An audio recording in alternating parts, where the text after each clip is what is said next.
In today's video, I'm going to be talking about the dangers of conservatism within the church. Now, I want to make it very clear that the conservatism that I'm critiquing in this video is not the idea or the set of conservative values, but rather the conservative mindset that a lot of people fall into. I define the conservative mindset as a sticking to the traditions of the past purely for the sake of sticking to them, without any further extrinsic reasons for them. So it could be the case that the conservative values are all right, but if the only reason why you're doing it and following it is because, oh, my dad did it, my dad's dad did it, and so on and so forth, then, well, perhaps you want to think and rethink the reasons for why you're holding those positions. And that is what I'm critiquing in this video.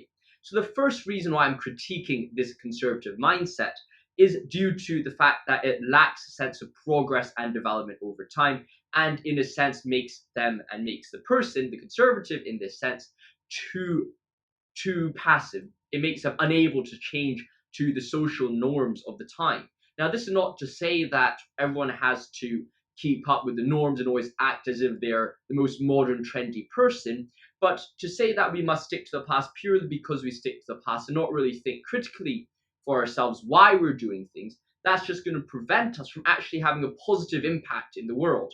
Christ tells us to live in the world. Christ tells us that we must go into the world to meet people, to be able to make change in society, to move the world and the society around us towards a better place. In the same way, when we're thinking about our own mission, our own callings, we cannot just say, well, let's just stick in the past and let everyone go and do their own thing. We need to be on the front foot to say, well, all right, we have critical conservative values, but also we need to find a way in which we can apply them to modern society to dictate the change instead of try to react to it. Because oftentimes, by the time you have the chance to react to it, that's already too late. Now, the second problem is, and this ties into the first, is that it is completely unable to cope with new society and its challenges. With each growing age, with each generation, each person faces a different scenario, a different social standards, a different economic standard, a different friendship groups. The way in which the world works is just very different.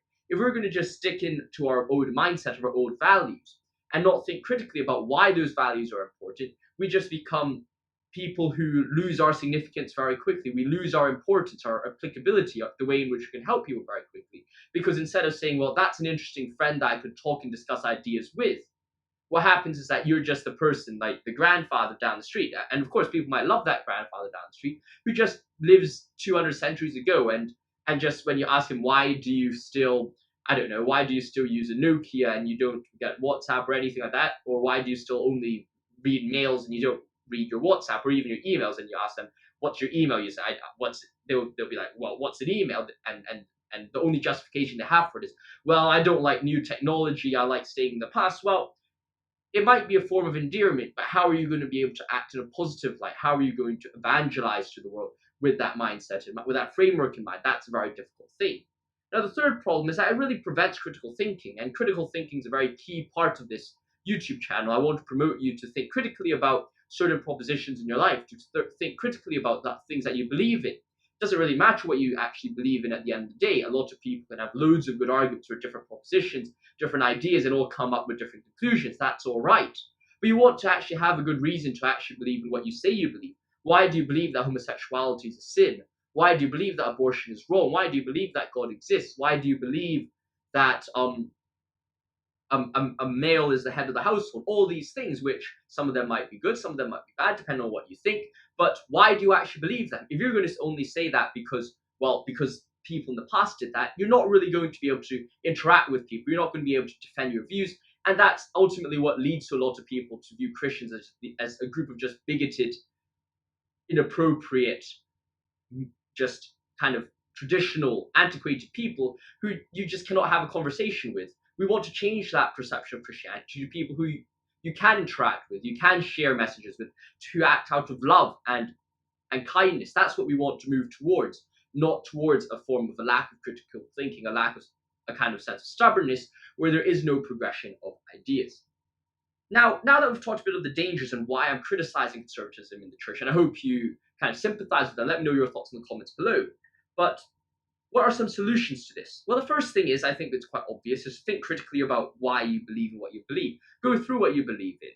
And of course, you might think you're right. That's all well and good. But just think about why do I actually believe in the fact that God exists? Why do I believe that homosexuality is wrong? A Catholic might say, why do I believe that contraception is wrong? Just think through these things and say, well, okay, do I actually have good justification for it?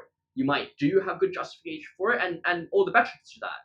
But if you don't, well, perhaps you want to develop your ideas, figure out why you do not have those good arguments for it, why you don't believe in it, why the arguments, the database is supporting your hypothesis, and then develop it and change it. That's a very important element. The second thing is to meet new people and disagree with them. You might have friends who are conservative, and that's all well and good. And I have loads of conservative friends. For example, you could check out the Oxford Conservatives podcast that me and my friend Archibald we run on this channel. However, you want to be able to meet new people, disagree with people, talk to liberals, talk to people who you don't agree with, and figure out who's actually right here. You don't have to agree with them all the time. You might be able to say, okay, I haven't done enough research, and that's all well and good. But you just want to figure out why you believe in what you believe in, and oftentimes having that dialogue is a very good way in order for you to get towards truth. And finally, you want to be able to see beyond tradition. Force yourself, when you think about why you believe in certain things, to not just say, all right, it's been done like that throughout the history of the church, or that it's been done like that throughout history. Actually ask yourself and say, well, all right, why do I actually believe in this? How can I present it? And in what ways can I defend and present this in a positive way to people around me? See beyond that tradition. So a lot of people would not accept that tradition as a strong sense of authority. So see beyond it and look at the bigger picture towards how you can move forward in the modern world and understand your role in the modern world. I think that's a very important thing. I hope you've enjoyed this short video where I talked about some of the dangers of conservatism and some of its strengths. Let me know your thoughts in the comments below, and I'll see you in the next video. God bless and goodbye.